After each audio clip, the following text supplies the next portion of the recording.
సినీ ఇండస్ట్రీలో ఇప్పుడు రీ రిలీజ్ల ట్రెండ్ విపరీతంగా నడుస్తోంది. కొత్త సినిమాలు ఏమి లేకపోవడం వల్ల పాత సినిమాలనే రీ రిలీజ్ చేసి బాక్స్ ఆఫీస్ దగ్గర కలెక్షన్స్ రాబడుతున్నారు. టాలీవుడ్తో పాటు అన్ని పరిశ్రమల్లో కూడా వన్స్ మోర్ అంటున్నారు సినీ ప్రియులు. టాలీవుడ్లో అయితే మరీ ఎక్కువగా వన్స్ మోర్ అంటున్నారు. రీ రిలీజ్ అయిన సినిమాలు అటు కలెక్షన్స్లోను ఇటు రెస్పాన్స్లోను అదరగొడుతున్నాయి. అంతెందుకు రీసెంట్గా వచ్చిన విక్రమార్కుడు అండ్ మురారి ఇంద్ర ఈ 3 సినిమాలు కలెక్షన్స్ రాబట్టి అండ్ థియేటర్లలో అద్భుతమైన రెస్పాన్స్, ఒకటే విజిల్స్. సీన్కి థియేటర్లలో ఆడియన్స్ ఎంజాయ్ చేస్తున్న తీరు చూస్తుంటే నిర్మాతలు అటు డైరెక్టర్లు కూడా ఇంకా సూపర్ హిట్ అయిన సినిమాలను రీ రిలీజ్ చేయడానికి ముందుకు వస్తున్నారు.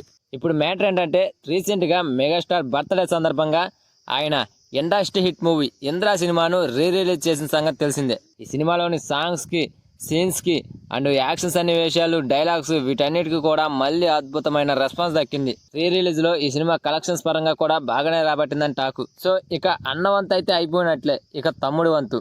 అదేనండి, ఆయన కెరీర్ లోనే బిగ్గెస్ట్ బ్లాక్ బస్టర్ హిట్ గా నిలిచిన movie Gabbar Singh. Next month అనగా సెప్టెంబర్ 2వ తారీఖున పవన్ కళ్యాణ్ గారి బర్త్డే సందర్భంగా ఒక రోజు ముందే 4Kలో ఈ గబ్బర్ సింగ్ మూవీని రీ రిలీజ్ చేయబోతున్నారు. ఈ న్యూస్ ప్రకటించినప్పటి నుంచి కూడా ఫ్యాన్స్ అయితే ఏగర్గా వెయిట్ చేస్తున్నామంటూ కామెంట్ చేస్తున్నారు. నాకు కొంచెం తెక్కుంది, దానికి ఒక లెక్క ఉంది, నా తెక్కేంటో చూపిస్తా అని పవన్ కళ్యాణ్ గారు చెప్పిన డైలాగులు మరోసారి థియేటర్లలో విపరీతంగా పేలటం ఖాయం. హరీష్ శంకర్ డైరెక్షన్లో వచ్చిన ఈ సినిమా అప్పట్లో ఎలా ఉర్రూతలోగించిందో ఇప్పుడు కూడా అదే రీతిలో ఫ్యాన్స్ ని ఉర్రూతలోగించడం ఖాయం. నార్త్ అమెరికాలో 100కు పైగా లొకేషన్స్ లో ఈ సినిమాని రీ రిలీజ్ చేస్తున్నారు. అక్కడ సెప్టెంబర్ 1న హాలిడే కావడంతో పెద్ద ఎత్తున కలెక్షన్స్ వచ్చే అవకాశం ఉన్నాయి. ఇప్పటికే ఈ సినిమాకు సంబంధించి అడ్వాన్స్ బుకింగ్స్ కూడా మొదలయ్యాయి. ఫ్యాన్స్ టికెట్స్ తెగకొనేస్తున్నారు. ఇప్పటి వరకు రీ రిలీజ్ అయిన సినిమాలలో ఆల్ టైమ్ హైయెస్ట్ గ్రాసర్గా ఈ సినిమా నిలిచే అవకాశం ఉందంటున్నారు.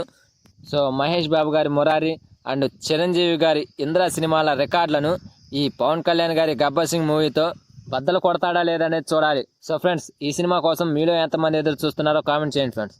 అలాగే వీడియో కనుక నచ్చితే please guys like, share, subscribe ఏదో ఒకటి ప్లీజ్.